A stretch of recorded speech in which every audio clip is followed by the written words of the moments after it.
is Ashi. Ashi, over to you. Hi everyone, good evening. It's really great to be speaking with you today.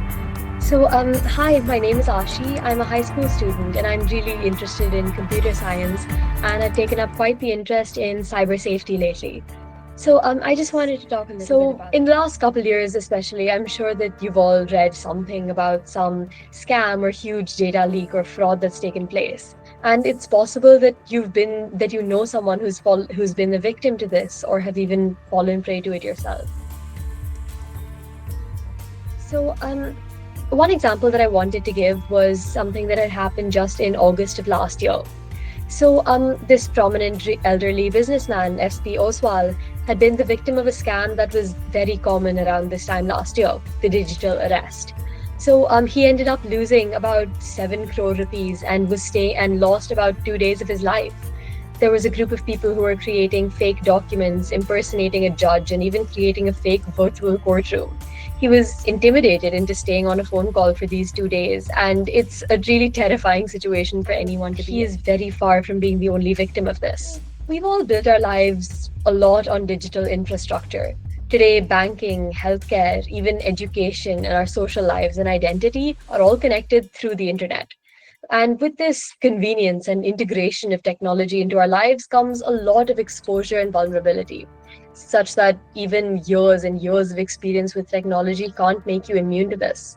Cyber fraud is definitely on the rise, and a lot of people are falling prey to this. Large corporations or even individual people are completely safe from these threats. With a lot of these advancements in technology that have been happening the last few years, have come a lot more complex and more dangerous threats. Like, I'm sure you would have seen a lot of videos on social media where you can't quite be sure whether it's AI generated or real, and sometimes it's telling you something that can be really, really powerful. Misinformation is a really powerful tool. But despite the fact that technology seems to be evolving and it seems to be impossible to keep up with every new danger that pops up, a lot of basic practices still hold true. Obviously, share their personal data online, and you would have to make sure that your passwords are strong and impossible to crack, but always memorable. You should always be checking URLs and using a trustworthy password manager. Beyond this, a lot of scams that are present today have a lot of very similar characteristics. Whether it's a phishing email or a complex deepfake, you should always keep a couple of things in mind, right? You should watch out for anyone who's rushing you. If you have a sense of urgency or fear, that's usually a sign that you need to stop and think about what's really going on. It's important to learn as much as you can about vigilance. Really helps. Like, for instance, like how I started, the digital arrest scam is completely baseless.